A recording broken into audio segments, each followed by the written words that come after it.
Today's episode is sponsored by Billy Keel's Advisory Services. If you want to learn more about how to make your 99 optional, just go to makeitoptional.com. Once again, that's makeitoptional.com.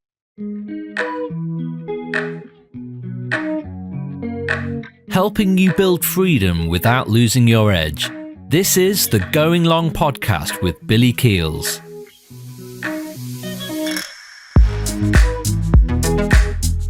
One of the reasons that I love being able to be on this side of the microphone is that I get to interact and learn from some of the most impactfully amazing people.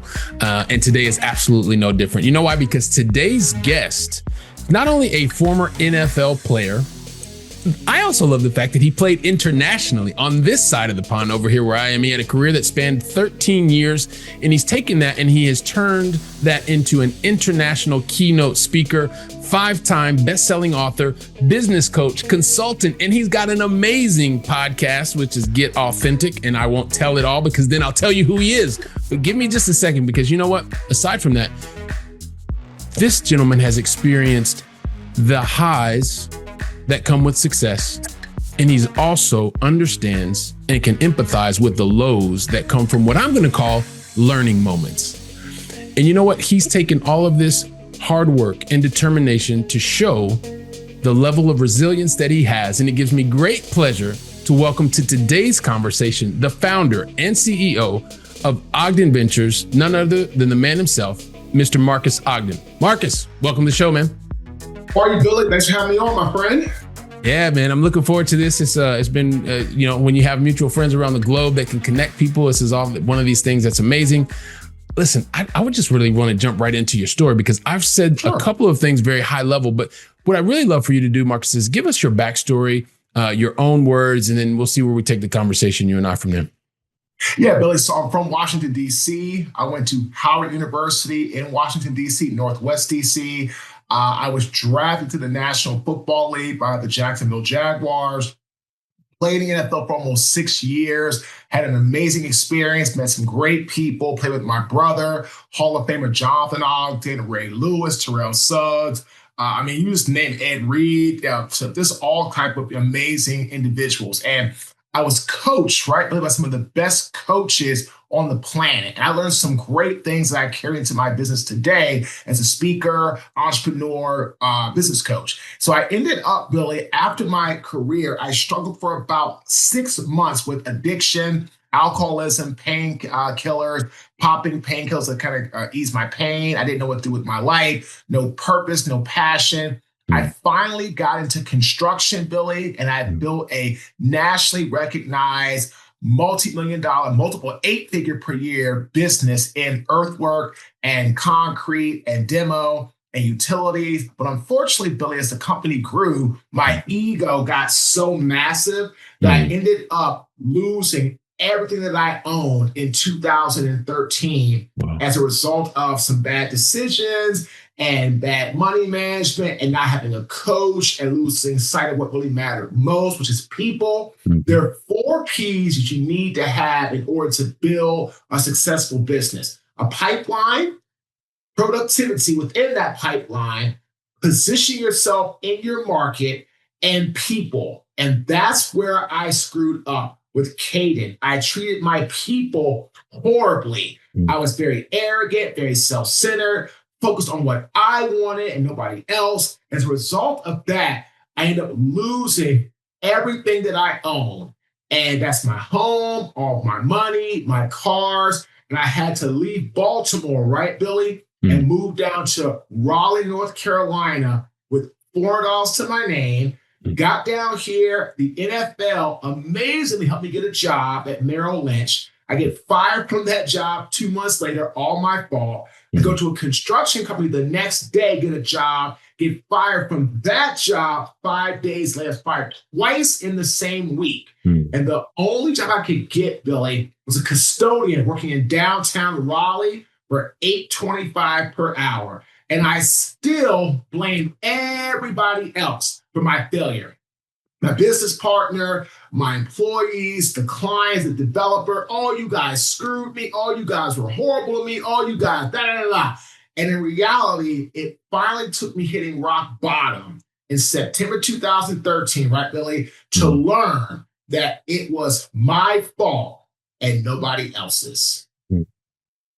There's so many different things that you have just, one, authentically shared with us, which I expect nothing other than that from you, which I just want to acknowledge you first and foremost for sharing that. And it's also something that you've mentioned, and this ties in a lot of what we talk here, because there's a lot of people that are in high paid corporate roles and they're considering doing something on their own. And you mentioned that you talked about the pipeline, the productivity, the positioning, and the people. And it sounds like it was a recurring theme in your life, whether that was through teamwork, or after professional sports, then you started your business. And then after that, then you reached out to someone else who helped open a door at Merrill Lynch. I guess from the beginning, what is it that you now understand about yourself, Marques, that said, hey, listen, there are some things that you can learn from a corporate environment. However, the impact that you want to make goes beyond the constructs of the walls of a corporate environment. Have you had that reflection? And if so, I'd really love for your insight on that. Yeah, Billy, what I've truly learned is that I have much more resilience than the resistance I'm going to face along my journey. And that's big, because in life, ladies and gentlemen, I don't care who you are, how much money you have, how great your life is. We all have problems, some bigger or less than others, but we all have problems. And so what I learned in my journey after the NFL, in my business failure, in my bounce back after hitting rock bottom in 2013, where somebody's trash and rotten meat and nasty, protruding, horrible smelling garbage got all over me, I learned at that moment that I am resilient enough, right? And I really learned that not at that time, right? At that time, I realized that I need to take ownership of my life. But as I look back on it now, I'm 45 years old, and I think about 32 years old, 13 years ago, right, Billy? I'm bankrupt, I'm broke, I have no money, I have no home, I have no cars, I have no business, I've got no football, I've got nothing, nothing. So what I've learned, looking back at probably the last year or so, really, as our company has been so fortunate, even our podcast, right, Billy? We were named one of the top 100 podcasts in the world over the weekend by one of the a very respected podcast platform. Congratulations. I think to myself, wow, man. You know what I'm saying, Billy? 13 years ago, I'm broke. Yeah. I got nothing. I got no money. I got nothing. So what I realized today, right, Billy, is I'm more resilient than the resistance I'm going to face on my journey. Yeah, no, and that's very powerful. And as you say that, one of the things that happens typically in life, right? You go through and you have so much success, and you consistently have success. And in those moments of success, I talked about it in the very beginning. In those moments of success, you're in this euphoria and you're enjoying the moment. And it seems to go by super fast. And then when you're in the other side of the coin and you're in those moments of, you're at rock bottom, you're at what feels like to you the biggest mistakes that could have happened in your life, those seem to be never ending, right? Those seem to go on forever and ever. But what I've found, and I would love for you to talk to this, is those are usually the moments where you learn the most about yourself. Now, you've touched on resilience, but could you tell us what now with perspective you would share with somebody who's maybe just starting that really deep valley that they're going through right now, and helping us to understand what are the learnings that you had from going through that very difficult moment? You've highlighted resilience, another one thing already, but maybe if you could talk to us about just that process. That's a great question. So if somebody's going through, if they're just starting their dark period, or they're going through the beginning of the resistance that they're going to have to face on their journey, I'm going to challenge them to really do this. Figure out one thing that you do really well. Figure out what that is. And when you figure out what that is, then start to build a plan, a strategy, a blueprint on how to use that one thing to start piecing your life back together. So for me, when I hit rock bottom, right, Billy, I said to myself, what am I going to do? And I said to myself, wow, I'm a great speaker. I'm a great communicator. I want to help people. Let's start speaking. Now, of course, I'm always authentic and real. When I started, right, Billy, I sucked because I didn't understand the business side of it. But I had the attributes to figure out how to stay within that area and fight through all the resistance, the negativity, the no's, the self-doubts, all that, right? All that. And I'm telling you, because at the end of the day, right, ladies and gentlemen, you have to have more attributes than skills. Skills are external. Like I had to learn how to be more engaging. I had to learn how to have great stage presence. I had to learn how to educate my audience. I could learn all that. But what I did have was determination, perseverance, grit, resilience, discipline.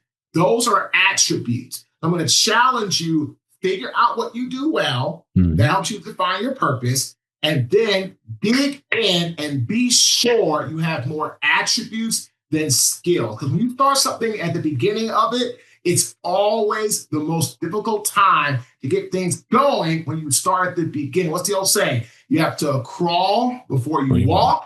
You have to walk before you run. Yeah. That's life. Yeah, absolutely love that, man. And it's just, and it resonates so much with the things that we like to talk about, or things that I talk about with either clients as well as here on the platform. And kudos once again, congratulations for being named in the top 100 podcasts. I know it's a labor of love, and I know it's something that you enjoy, and it's I know soon you and I will be sharing the platform over on that side as well. So absolutely, you'll be on my show for sure. Well, one of the other things that so I grew up in a family where I watched both of my parents work two jobs for a really, really long time. So I wasn't born with a silver spoon in my mouth, and I grew up thinking that money was what would solve all problems, right? That money, because I watched my parents work two jobs, and so I thought, okay, well, getting to a point where you are financially successful, then you won't have any more problems. But you just talked to us about losing seven figures, multiple seven figures. Multiple eight figures. Okay, well, you even applied even more. So you losing multiple eight figures, right? But I guess from that, the lesson specifically as it relates to money, because there are so many people that are listening, that are watching us today, that are multiple 6 and 7 figure earners. And this thought of, if the money goes away, we won't be able to do anything else. That's a fear that's real for people. You're here to talk to us about it because, as those of you that are listening, one thing, but you should take a look at the video. If you're not watching us on the video, look at Marques. He's looking very vibrant and alive. But talk to us about the lessons that you learned from understanding the value of money and losing money and being able to bounce back from that. I have a saying, hey, Billy, when you lose everything, you appreciate everything. If money is your sole focus and that's all you care about and that's all you focus on, your life will be very unfulfilling, very sad, and very non-purpose driven. And in reality, what happens is you end up basically making money run away from you, because that's all I did, right, Billy? I tell you all the time, we have 2 legs, money has 4. If we do everything correctly, treat people correctly, show up, are disciplined, help others, money will be attracted to us and will always catch us. If we're all focused on ourselves and only money and solely money, like I was in 2012, it was in 2013, money ran away from me. I couldn't catch it. I couldn't afford my lifestyle. Bam, I'm out of business. So again, money is necessary, absolutely. But if that's all you focus on, that's all you care about, you're going to live a life that's going to end up being very unfulfilling. So I hope you learn from me, because again, that's all I focused on in 2012 was money. That's it. I focused on solely money. Give me more, notoriety, fame, women, nightlife. I was only 30 years old. Give me more, give me more. And then when I turned 31, right, things start to really go downhill. And then next thing you know, bam, in 2013, after my 32nd birthday, that following Christmas, I get a call from the bank. They're shutting me down. they're shutting down Caden, and they're coming after everything that I own come January of 2013. I was 32 years old. At 30 years old, I had the largest African-American construction business in Baltimore City, state of Maryland, and one of the largest in the nation. 31 years old, things start to go bad and south quickly. But I was 32 years old. I had just turned 32 the month before. I'm bankrupt. I'm broke. I got nothing. And I'm literally leaving Baltimore, and I'm almost homeless with just $400 to my name when I arrived in Raleigh in 2013, April. 2013. So with that perspective, and understanding that money is, because I later on realized that, money doesn't solve all problems. Money solves money problems. That's it. There's a lot of other problems that are out there that money cannot solve. You've talked about people. And I'm just curious, when you went through that dark moment, that valley in 2013, what was it about the relationships that you had, or that you thought you had, that were what impact those relationships had on you in terms of being able to get to or further from where you are today? So several people who I thought were my friends, I realized were not my friends, because all they cared about was the money, the fame, the notoriety, what I could do for them. All of my employees, when I couldn't pay them, were gone, and there was no loyalty. And I lost lots of people that I thought were close to me. I have a very select group of people that are probably on one hand that were with me the entire time through my bankruptcy, my home being repossessed, my cars being repossessed, everything. And those people have been absolutely a godsend, because without them, I wouldn't have the external inspiration to keep going. And I was aspired to do more, right? But what happened is, when I got inspired by people around me to push for more, be for more, that's when things started to happen for me more. And one of my really, really great was a guy named Corey Smith, who was a pastor at a church in Towson, Maryland. I met him through one of my old friends, former NFL kicker Matt Stover. Corey was absolutely vital in me getting my life back on track, because Corey was that support system. That's what I tell everybody. I didn't need people's money. Right. When I was down, and I didn't want anybody to give me a handout. Everybody thought I was trying to call them for money, begging for. I didn't want money. I just want everybody to talk me off the ledge from thinking I'm a failure, I'm a phony, I'm not good, I suck. That's what I needed. And I had a few people that did. And today, right, I vowed, if anybody ever came to me that was struggling, hardship, needed help, I would always be there. Because I remember, for me, right, Billy, when I was going through my darkest time, some of my darkest moments, very few people were there. But the ones that were there made the biggest impact on a positive light in my life. Yeah, when you just said that, Marques, there's so much, man, that just that energy that comes off of you. It takes me back to a moment in my life in 2023, when I was going through some very, very challenging moments in life.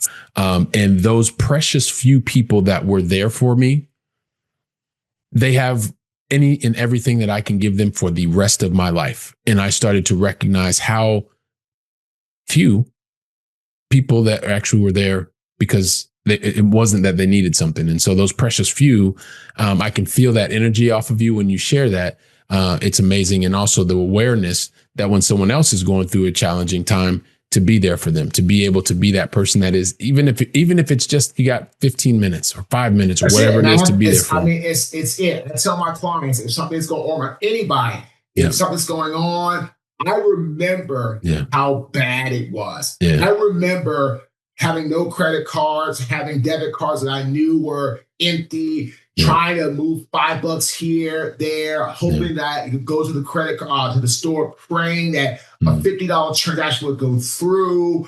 I remember all that. Getting calls from my ex-wife, she was my girlfriend at the time, or my fiance at the time. The credit card didn't work. This bank card didn't work. Having to drive her $40 cash. I only had, to like Friday, make another couple $100 and like make that work. Eating out of food pantries, eating hamburger helper, eating everything cheap. everything bad for you just to stay alive. Yeah. I get it. I lived it. Yeah. Trust me, I understand.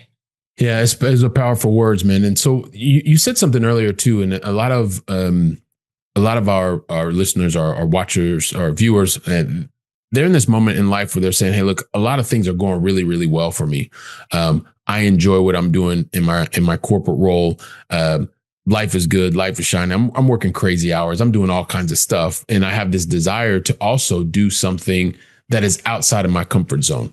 I know I have these particular skills, but I'm having a real challenge identifying what those are." You talked about earlier that you were able to sit down and say, what is it that you really enjoy? You talked about those attributes. Can you maybe share with that person who's struggling today? They're really trying to figure out what is unique about this, the skill set or the attributes that you talked about before, so that they can really start to feel much more confident and move forward in this idea, this goal, this dream that they have, but they just never done it before. Can you maybe give us some light into how you can begin to identify what those unique attributes are that you talked about? I'm going to tell you right now, if you are somebody that struggles with self-awareness, that's okay. Find somebody in your circle that you trust, that you know will help you and will be there for you, that has your best interest at heart. That's the key. A lot of people can't see the forest through the trees. They're stuck in the weeds, and I get it, and that's okay. That doesn't mean you're not good at what you do. This means sometimes you struggle to see. Got it. Find somebody that you trust in your circle, that you value and you know is there for your benefit to help you become the best version of you, and ask them, what do you think is unique about me? You've known me for X amount of years. What are some attributes or skills that you think that I have? I'm going through a pivotal time in my life right now. I'm looking for a change. I want to step out of my comfort zone. One of my favorite quotes, I say it a lot in my work, Billy. The comfort zone is where dreams go to die. Regina King. Another great quote, smooth seas never made skilled sailors, FDR. So again, this is life. So if you're struggling, just find somebody on your ship, right? A co-captain or whomever to help guide you through the navigate and through the rough seas to help you get where you want to go. So find someone in your support group or your circle and ask them for their input. I love that. Smooth seas never made strong sailors. So that's a great one.